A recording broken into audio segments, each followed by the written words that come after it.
ഈ സമരവേദിയിലേക്ക് കടന്നു വന്നിട്ടുള്ള പ്രിയപ്പെട്ട സഹപ്രവർത്തകരെ, ജില്ലാ കോൺഗ്രസ് കമ്മിറ്റിയുടെ general secretary Shri EP Rajeev ഉൾപ്പെടെയുള്ള സഹപ്രവർത്തക സുഹൃത്തുക്കൾ, ഞാൻ ദീർഘമായ ഒരു പ്രസംഗത്തിലേക്ക് കടക്കുന്നില്ല. കാരണം ഇന്നിവിടെ ഒരു മാർച്ചുമായി കടന്നു വന്നിട്ടുള്ള രാഷ്ട്രീയ സാഹചര്യം എന്ത് എന്ന് നമുക്ക് എല്ലാവർക്കും നല്ല ബോധ്യമുള്ളതാണ്. സംസ്ഥാനത്തിനകത്ത് കേട്ടുകേൾവിയില്ലാത്ത രീതിയിൽ ഒരു സ്വർണ്ണക്കൊള്ളയ്ക്ക് ഈ സർക്കാർ നേതൃത്വം കൊടുത്തിരിക്കുകയാണ്. എവിടെ നിന്നാണ് സ്വർണം കണ്ടത്? ഏതെങ്കിലും വീട്ടിൽ നിന്നല്ല, ഏതെങ്കിലും സ്ഥാപനത്തിൽ നിന്നല്ല, ഏതെങ്കിലും ജ്വല്ലറിയിൽ നിന്നല്ല.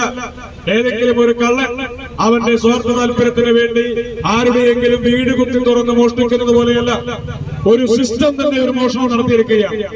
എവിടെയാണ് ആ മോഷണം നടത്തിയത്? ആ മോഷണം നടത്തിയത് ഈ നാട്ടിലെ ലക്ഷക്കണക്കിന് കോടിക്കണക്കിന് വരുന്ന ഹൈന്ദവ മതവിശ്വാസികളും മതേതര വിശ്വാസികളും ഇവിടെ നോമ്പെടുത്ത് വ്രതമെടുത്ത് നാമജപത്തോടുകൂടി ശരണമൊഴിയോടുകൂടി മല ചവിട്ടിക്കൊണ്ട് കടന്നു ചെല്ലുന്ന ശബരിമലയുടെ സന്നിധാനത്തിൽ നിന്നാണ്. ആ ശബരിമലയുടെ സന്നിധാനത്തിൽ നിന്ന് ദേവന്റെ സ്വത്ത് പോലും അപഹരിക്കാൻ ശ്രമിക്കുന്ന ഇവർ എവിടെയാണ് മറ്റു മോഷണം നടത്താൻ ബാക്കിയുണ്ടാവുക എന്ന് ചോദിച്ചത് സുപ്രീം കോടതിയാണ്. ഹൈക്കോടതി തന്നെ നേരിട്ട് മേൽനോട്ടം വഹിക്കുന്ന ഒരു അന്വേഷണ സംവിധാനം ഇന്ന് കേരളത്തിനകത്ത് അതുമായി ബന്ധപ്പെട്ട അന്വേഷണം നടത്തുന്നു.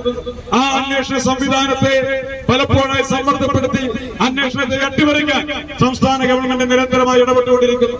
ആ അന്വേഷണത്തിന്റെ ഭാഗമായി ആരൊക്കെയാണ് ജയിലിൽ കിടക്കുന്നത്? വാസു ജയിലിലാണ്, പോറ്റി ജയിലിലാണ്, പത്മകുമാർ ജയിലിലാണ്.